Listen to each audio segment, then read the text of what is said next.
Hello students, আমরা জৈব রসায়নের এর আগের ভিডিওগুলোতে আইইউপিএসি নোমেনক্লেচার যেগুলো ছিল, আইইউপিএসি নোমেনক্লেচার অংশটা আমরা পুরো শেষ করেছি।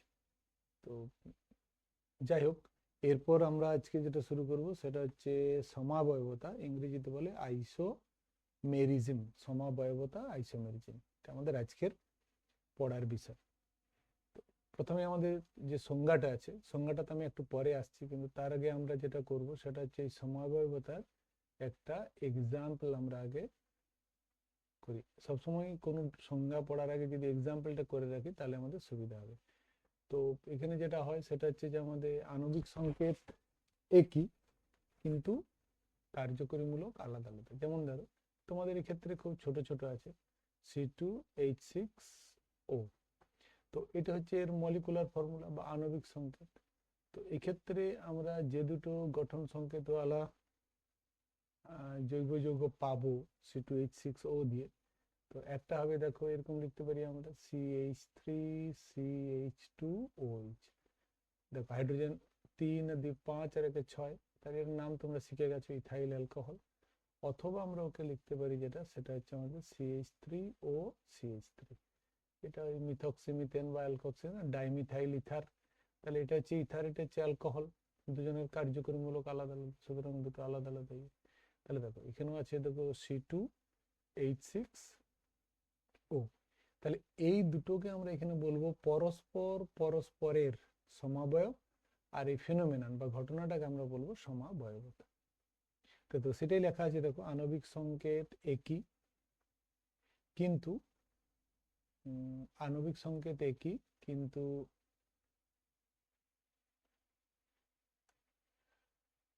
কার্যকরীমূলক। কার্যকরীমূলক এক্ষেত্রে অ্যালকোহল কার্যকরীমূলক, এক্ষেত্রে ইথার। তাহলে এদের দেখো কোন ক্লাসের কম্পাউন্ড, এটা হচ্ছে ইথার আর এটা হচ্ছে আমাদের অ্যালকোহল। তাহলে স্বাভাবিকভাবে এদের কার্যকরীমূলক বা ফাংশনাল গ্রুপ আলাদা আলাদা। তাহলে সেটাই লেখা আছে কার্যকরীমূলক, আর ধর্ম আলাদা আলাদা হবে, নিশ্চয়ই আলাদা আলাদা, কারণ কার্যকরীমূলক দ্বারাই ওদের ধর্ম নির্ভর করে। তাহলে আণবিক সংকেত একই কিন্তু কার্যকরীমূলক ও ধর্ম আলাদা, তাদের সমাবয়বী যৌগ বলে, এবং ঘটনাকে আমরা বলবো সমাবয়বতা। তো শুরুতে সমাবয়বতা দুরকম হয়, একটা হচ্ছে গঠনমূলক, ইংরেজিতে কনস্টিটিউশনাল, এটা ইংরেজিতে হবে এটা অর ছিল, বা এটা বা লিখবো আমরা এখানে, স্ট্রাকচারাল আইসোমেরিজম। ঠিক আছে, কনস্টিটিউশনাল অথবা স্ট্রাকচারাল ইংরেজিতে। তো একটু ইংরেজি নামগুলো আমাদের সড়গড় থাকলে সুবিধা হয়। সেই ত্রিমাত্রিক বা স্টিরিও আইসোমেরিজম, এটা তোমাদের মেনলি যারা ক্লাস 11-এ গিয়ে যেই মেন বা অ্যাডভান্স দেবে তাদের জন্য আমাদের এই স্টিরিও আইসোমেরিজমটা দরকার হয়। আদারওয়াইজ পরে যারা কেমিস্ট্রি অনার্স পড়ে তাদেরকে ডিটেলসে পড়তে হয় এখানে। ফলে এক্ষেত্রে আমরা কোনোভাবেই এটা নিয়ে কোনো কথা এখানে বলবো না। তো শুধুমাত্র আমাদের সিলেবাসে যেটুকু আছে সেটা হচ্ছে গঠনমূলক সমাবয়ব। তো গঠনমূলক সমাবয়তা আমাদের 4 রকমের হয়। একটা যে শৃঙ্খল গঠিত, ইংরেজিতে বলা হয় চেন আইসোমেরিজম। আর কার্যকরীমূলক ঘটিত মানে হচ্ছে ফাংশনাল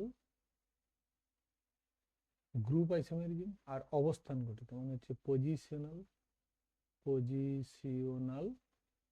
অবস্থান ঘটিত, মানে কার্যকরীমূলকের পজিশন অনুযায়ী হবে, মানে এদের কার্যকরীমূলক তখন একই থাকবে, সেগুলো আমরা পরে আসবো। আর এই মেটামেরিজম, এটা ইংরেজিতেও মেটামেরিজমই বলে, এটা তোমাদের কোনো কথা এখানে নেই। এটা আমরা, তোমরা যখন ক্লাস 11-এ পড়বে, তখন 11 সায়েন্সে যখন পড়বে তখন তোমরা এটা সম্বন্ধে ডিটেলসে জানবে। এখন তোমাদের সিলেবাসে দুটো বলা আছে শুধু, সেটা হচ্ছে কার্যকরীমূলক এবং অবস্থান গঠিত সমাবয়বতা। তো আমি শুরু করব তোমাদের শৃঙ্খল গঠিত সমাবয়বতা থেকে। এরপর ওদের যেটা ইন্ডিভিজুয়াল সেগুলো আমরা এখানে আসবে, দেখো। তো আমি এই নিচের এখান থেকে শুরু করছি। সমগ্রহীন শ্রেণীটা এখন তোমাদেরকে দেখতে হবে না, ওটা আমার নেক্সট টপিকে থাকবে, তখন আমরা আসবো। তাহলে আমাদের 1 নম্বরে যেটা আছে সেটা হচ্ছে শৃঙ্খল গঠিত বা চেন আইসোমেরিজম। ওকে, আইসোমেরিজম, এটা সম্বন্ধে আমরা ডিটেলস আসবো। আমি আগেই বলেছি, আগে এক্সাম্পল দেখবো, তারপর আমরা ওখানে যাবো। তো ধরো যদি এখানে আমরা C4H10 নিই, তাহলে এটা কোন ফর্মুলায় ফিট হচ্ছে, দেখো CnH2n+2, 4×2 = 8 আর 2 = 10, তার মানে এটা হচ্ছে আমাদের alkane class of compound, because this is the general formula of alkane. তাহলে এর ক্ষেত্রে আমরা কি কি অ্যালকেন পাবো সেটা আমরা এখানে লিখতে লিখতে যাব। তাহলে দেখো প্রথমেই যদি আমরা লিখি তাহলে এরকম করে লিখবো CH3, CH2, CH2 আর CH3। দেখো 3 আর 3 6 আর 4 10 আর 4টে কার্বন, এটা গেল একটা। দু নম্বর যৌগ এরকম হতে পারে CH3 CH CH3, আর এইখানে তুমি যদি একটা CH3 দিয়ে দাও, দেখো তাই আছে 3 3 9 আর 10, তার মানে একই হলো এখানে। তো এই যে দুটো যৌগ আমি এখানে লিখলাম, তাহলে এই দুটো যৌগের কি মলিকুলার ফর্মুলা সেম, কিন্তু এদের দেখো শৃঙ্খলটা আলাদা আলাদা। এক্ষেত্রে আমাদের শৃঙ্খলে পরপর 4টে কার্বন আছে, মেন যেটা দীর্ঘ শৃঙ্খল সেটাতে 4টে আছে, কিন্তু এর যেটা দীর্ঘ শৃঙ্খল সেখানে 3টে আছে। স্বাভাবিকভাবে এইটা এখানে সাইড চেন হবে, এগুলো আমরা আগে পড়েছি সাইড চেন, তার জন্য এদেরকে বলা হয় চেন আইসোমারজি। এটা তোমাদের সিলেবাসে অতখানি দেওয়া নিয়ে দেখলাম, কিন্তু যাই হোক এইভাবে আমরা এদেরকে এখানে বলতে পারবো। তাহলে অ্যালকেন বা অন্য কোনো কম্পাউন্ডের ক্ষেত্রেও হবে, তাহলে এই ক্ষেত্রেও তাই মলিকুলার ফর্মুলা সেম, কিন্তু যাদের চেন বা শৃঙ্খল আলাদা আলাদা হবে তাদেরকে আমরা চেন আইসোমার বলবো, আর পরস্পরের চেন আইসোমার আর বা সমাবয়ব। আর ফেনোমেননটা হয়ে যাবে আমাদের শৃঙ্খল গঠিত সমাবয়বতা বা চেন আইসোমারজি। দেখো নেক্সট তোমাদের 2 নম্বরে যেটা আছে সেটা হচ্ছে কার্যকরী মূলক ঘটিত সমাবয়বতা। যদি আমরা এটার দিকে একটু ভালো করে দেখি, দেখো এইখানে যেটা ছিল, এটা আমি 2 নম্বর এইখানে লিখলাম, তখন আমি বলিনি এটা, এটাই দেখো এখানে কার্যকরী মূলক আলাদা এবং মলিকুলার ফর্মুলা সেম। তাহলে এই দুজন হচ্ছে পরস্পরের ফাংশনাল গ্রুপ আইসোমার বা কার্যকরী মূলক ঘটিত সমাবয়ব, এবং ওই ফেনোমেননটাকে আমরা বলবো এখানে কার্যকরী মূলক ঘটিত সমাবয়বতা। তো এখানে আমি আরেকবার তোমাদেরকে আরেকটা এক্সাম্পল এখানে দেখিয়ে দিচ্ছি। নাম্বার 2তে ছিল আমার যেটা, সেটা হচ্ছে ফাংশনাল গ্রুপ বা কার্যকরী মূলকগত সমাবয়বতা, ফাংশনাল গ্রুপ আইসোমেরিজম। তো এক্ষেত্রে আমি অন্য একটা গ্রুপের ক্ষেত্রে দেখাই, যেমন দেখো এখানে কারা কারা দেখাই এখানে, তো আমি একটু ছোট করে দিচ্ছি তোমাদেরকে। যদি অ্যালকোহল, তার সঙ্গে আমাদের দেখাবে ইথার, অ্যালকোহল এবং ইথার একটা পেয়ার হয়, তেমনি অ্যালডিহাইড, অ্যালডিহাইড তার সঙ্গে আমাদের দেয় কিটোন, ঠিক আছে। এগুলো 11-এ তোমাদের আরো বেশি লাগবে কাজে। আর যদি এখানে অ্যাসিড হয় তাহলে তার সঙ্গে আমাদের দেয় এস্টার। তো এস্টার ফাংশনাল যেহেতু তোমরা এখনো পড়োনি, সেই জন্য এটা আমি বাদ দিচ্ছি, আমি এইটার একটা এক্সাম্পল তোমাদেরকে এখানে দেখিয়ে দিচ্ছি। দেখো যদি মনে করো মলিকুলার ফর্মুলা এরকম হয় আমাদের C3H6O, সো দিস ইজ স্বাভাবিকভাবে এটা মলিকুলার ফর্মুলা।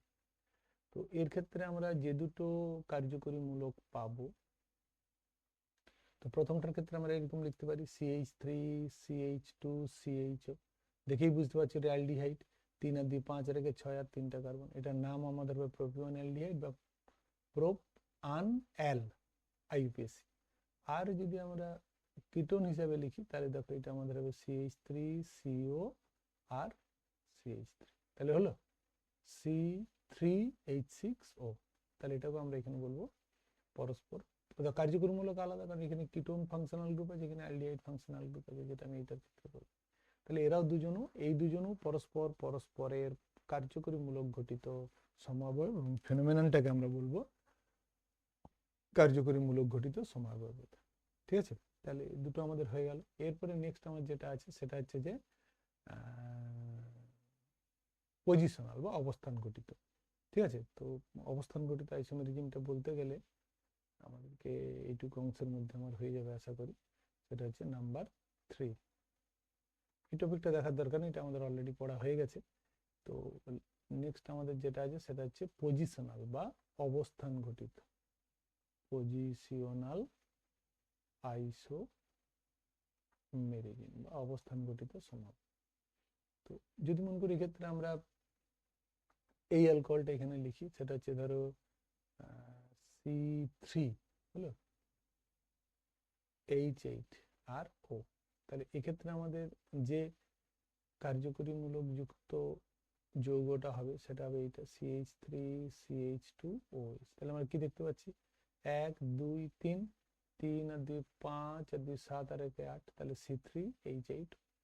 তো এইটা যেমন একটা অ্যালকোহল, তেমনি দেখো আরেকটা আমাদের এরকম করে হতে পারে CH3CH CH3, কিন্তু OH গ্রুপটা আমাদের এখন দেখো 2 নম্বর কার্বন আছে, 1 নম্বর কার্বন 2 নম্বর কার্বন 3 নম্বর কার্বন, এখানে আছে 1 নম্বর কার্বন 2 নম্বর কার্বন 3 নম্বর কার্বন, তাহলে এখানে এটা স্বাভাবিকভাবেই নাম্বার 3 কার্বন। 1 নম্বর কার্বন আছে, এটা আমাদের 2 নম্বর কার্বনে OH গ্রুপটা যুক্ত আছে, তাহলে স্বাভাবিকভাবেই এই যে কার্যকরী মূলকের অবস্থান সেটা এখানে আলাদা আলাদা, তার জন্য এরা দুজন পরস্পরের অবস্থান ঘটিত সমাবয়ব, এবং ঘটনাটাকে আমরা বলবো অবস্থান ঘটিত সমাবয়ব বা পজিশনাল আইসোমেরিজম। এক্ষেত্রে আমাদের আরেকটা হবে, যেহেতু অ্যালকোহলের সঙ্গে ইথার হয়, সেই ইথারটা আমাদের এরকম হবে। তো CH3 CH2O CH3, দেখো 3 আর 3 6 2 8, তাহলে এটা হচ্ছে এর সঙ্গে সমাবয়ব, কিন্তু এ অবস্থান ঘটিত নয়। এর ক্ষেত্রে টোটাল মানে মোট মোট আমরা পাবো কটা না 3 আইসোমার পাবো, ঠিক আছে, 3 আইসোমার্স বা সমাবয়ব আমরা পাবো। তার মধ্যে এই দুটো হচ্ছে আমাদের পজিশনাল। ওকে, এই দুটো আমাদের এখানে পজিশনাল হিসাবে আসে। তো যাই হোক, এই ছিল আমাদের তোমাদের যা সিলেবাসে যতটুকু আছে সেটা ছিল আমাদের সমাবয়বতা, যেটুকু অংশ তোমাদের এখানে লাগবে আর কি। এর বেশি তোমাদের আর দরকার নেই, এরপরে বইটা পড়বে তাহলেই বাকি কাজটা তোমরা করে নিতে পারবে। ঠিক আছে, তোমাদেরকে আগেই বলেছি তোমরা যারা দেখছো তারা কেমন লাগছে একটু লিখবে। হয়তো 10-এ পড়ছো বা এতে পড়ছো, এখন সময় হয়নি। যারা 9-এ পড়ছো আর 10-এ উঠেছো এখন, তাদের এখনো এই দিকটা হয়তো শুরু হয়নি। যাই হোক, যদি তোমাদের অন্যান্য দিনের মতোই আমি বলে রাখি, লাইক শেয়ার এবং কমেন্ট করবে এবং সাবস্ক্রাইব করে রাখবে। ঠিক আছে, পরের দিন আমরা যেটা শুরু করব সেটা হচ্ছে আমাদের এই সমগণীয় শ্রেণী। এটা হলে জৈব যৌগ, বা তোমাদের জৈব যৌগের ছোট ছোট কয়েকটা রিঅ্যাকশন আছে, সেগুলো আমরা তারপরে দেখব। ঠিক আছে, ছুটি আজকে।